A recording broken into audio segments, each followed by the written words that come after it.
তায়েফের শীর্ষ পাহাড়ে বসে রাসূলুল্লাহ ক্ষত বিক্ষত শরীর নিয়ে হাত তুলেছেন, বলতেছেন, হে আকাশের মালিক, আমার রব, এই কাফেরেরা ওরা বোঝে নাই যে আমি তোমার নবী, ওরা বোঝে নাই যে আমি তোমার রাসূল, ওরা না জেনে না বুঝে আমার শরীর থেকে যে রক্ত ফেললো, আল্লাহ তুমি দয়া করে এদের উপরে, তুমি রাগ করে এদের উপরে গজব দিও না,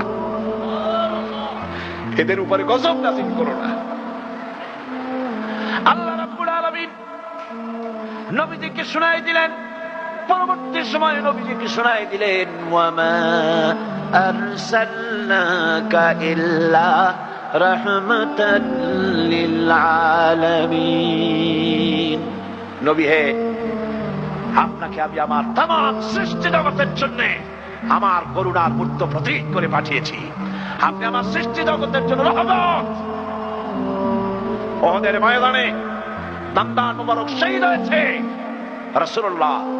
কপালের মধ্যে কাফেরদের অস্ত্র দিয়ে শিরস্ত্রাণ ভেঙে গিয়ে লোহার টুকরা কপালের ভিতরে প্রবিষ্ট হয়েছে। কপালের থেকে লোহার টুকরা বের করা হলো, দাঁত দিয়া মুখ দিয়া রক্ত ঝরছে, চেহারা দিয়ে রক্ত ঝরছে। আহারে নবী, রাসূলুল্লাহ আল্লাহর এত প্রিয়, সারা পৃথিবীর সর্বশ্রেষ্ঠ মানুষটি, যিনি কোনদিন কোন মানুষকে ব্যথা দেন নাই, কষ্ট দেন নাই।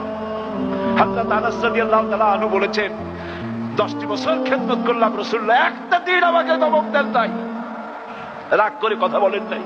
সেই মানুষের মুখ দিয়ে রক্ত পড়ে, কপাল দিয়ে রক্ত ঝরছে।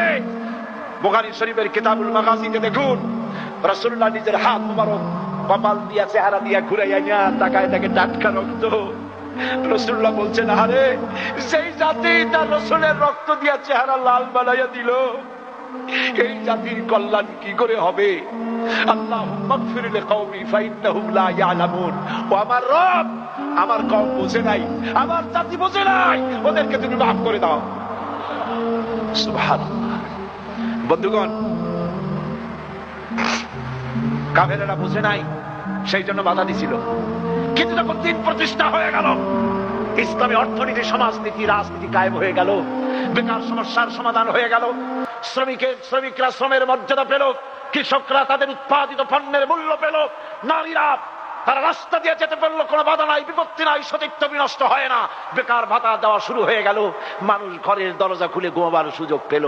কাফেরেরা মনে করলো, আরে এই মানুষটার সাথে খামখাই বিরোধিতা করেছি।